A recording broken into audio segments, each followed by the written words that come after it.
Hey everyone, I wanted to show you a couple of ways to use Pinterest trends as well as Google Trends as you start to expand your inventory and create more listings for your shops. This is applicable information whether you're expanding your Etsy listings, WooCommerce, Shopify, or whatever platform you're hosting on. This information can benefit you. I'm going to show you first of all what Pinterest Trends is showing us, and I'm going to back up here to the home page, and this is at trends.pinterest.com. This is something that's very eye-catching to see recently with so many people at home. You can see that there's a lot of home related queries being made right now on Pinterest, and this is just pertaining to Pinterest. Pinterest is a search engine just like Google.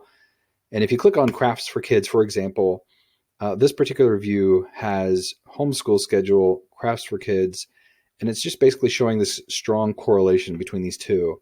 So in other words, if you're creating inventory or content, new listings for homeschool related items, crafts for kids might be another good one to go after. If you go down here below, you'll see related terms, and you can actually add these just like tags.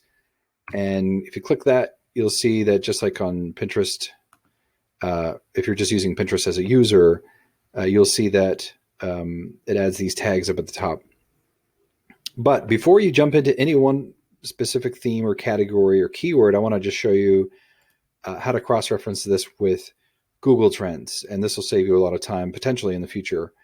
So what I've done here is I've isolated this keyword down to just crafts for kids. That's all that we're seeing here. And make a note of the time frame here. Pinterest Trends does not give you the ability yet to go back and search a longer time frame, and that's a very important thing because, as you'll see here shortly, it makes a big difference in terms of planning. So this goes back to April of last year, which isn't a very big time frame. So let's take a look at Google Trends. If you just go to Google and just search trends, you'll find trends.google.com. And this is, we've got the same keyword here selected, crafts for kids. And if you look at the 90-day, you'll see that similar trend pattern as Pinterest trends. We see this rapid increase because of all the home schedules right now. But what's important to note here is that the time frame is not giving us a full story. So let's go back here and let's select 5 years. If you look at the 5-year history, this tells a more accurate story. So what should be jumping out at you right now is that the fact that this peak isn't really going way beyond what normally happens every year. Normally in November, December, during holidays, this keyword trend is usually pretty high, very similar to like many other holiday trends. And so what's happened this year is that it's just gone up a little bit quicker, a little bit sooner in the spring. If you look at these kind of peaks around Easter time, there's a lot of Easter related crafts probably that are driving this trend. If you go down farther in Google Trends, you get some other additional information that I think is useful. If you look at interest by region, you get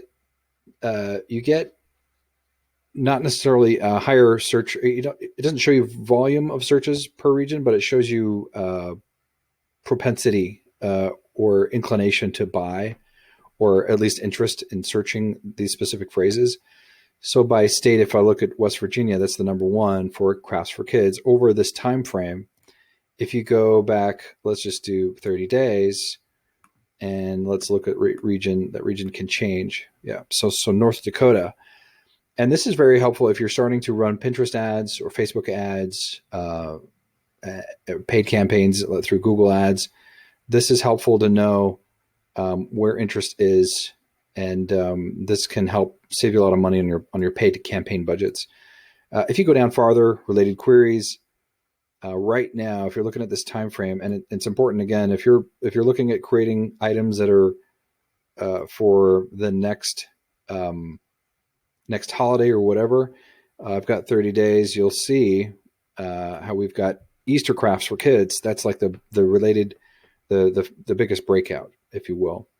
Also related topics, first grade, March crafts for kids, easy crafts for kids.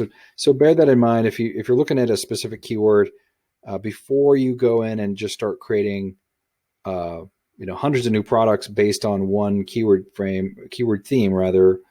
Just take a look at the 5-year history, and then you'll be in a better position. So this theme overall, I feel very confident in. If you were to expand your inventory based on the homeschool crafts for kids, you're going to be in a good position long term. And you can reference this spreadsheet that's listed at the Cordial blog. Currently, there are over 700 keywords here. These are sorted by search volume popularity. It's not implied here, but that's how they're sorted here. Many keywords here are great to build new themes and categories on. Just one word of caution: you shouldn't necessarily create a new product for every keyword here. A lot of these are just basically supporting keywords. So in other words, this is just the raw keyword data. If you want to start building out products, you want to sort these by theme.